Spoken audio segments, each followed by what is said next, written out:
Le président de l'Union des forces démocratiques de Guinée, UFDG, ne digère pas l'attitude de l'actuel locataire de Sékou Touré dans l'entre-deux tours de la présidentielle de 2010. Selon Cellou Dalein Diallo, Alpha Condé n'a pas voulu participer à l'apaisement des tensions interethniques à l'époque.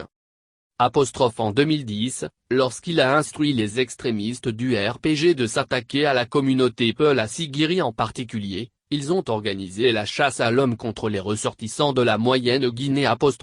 Se souvient le candidat malheureux à la présidentielle de 2010. Après ces tensions ethniques, poursuit Cellou Dalein Diallo, on s'est inquiété. Le conseil interreligieux, Monseigneur Gouam, El Hadj Mamadou Saliou Camara se sont tous retrouvés chez le général Sekouba Konaté. On m'a dit Cellou, tu es le plus jeune, va saluer ton grand frère. Comme je suis à la recherche de la paix, pas du pouvoir et je veux que la Guinée soit unie et prospère, je me suis levé et j'ai présenté des excuses à Alpha Condé pour la paix. L'ancien Premier ministre déclare tous les sages, les imams, les responsables chrétiens étaient là, pour moi, je respecte ces symboles.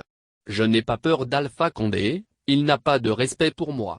Mais lorsque tout le conseil interreligieux se joint au président de la République d'alors pour me demander au nom de la tradition africaine de le faire, je l'ai fait.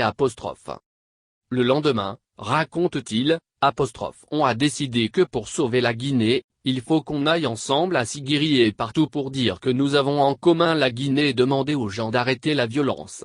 Sekouba Konaté nous avait donné son hélicoptère pour aller prêcher la paix et prouver qu'on est unis et que nous sommes des frères.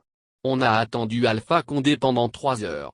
Finalement, on nous a dit que ses militants lui ont dit qu'il ne bouge pas. Donc, la mission a été annulée. En plus de ça, dit-il, lorsque les jeunes ont voulu se révolter à l'abbé, à Mamou, j'ai appelé tous les sages pour leur dire qu'il ne faut pas faire cette erreur, parce qu'elle pourrait être catastrophique pour le pays.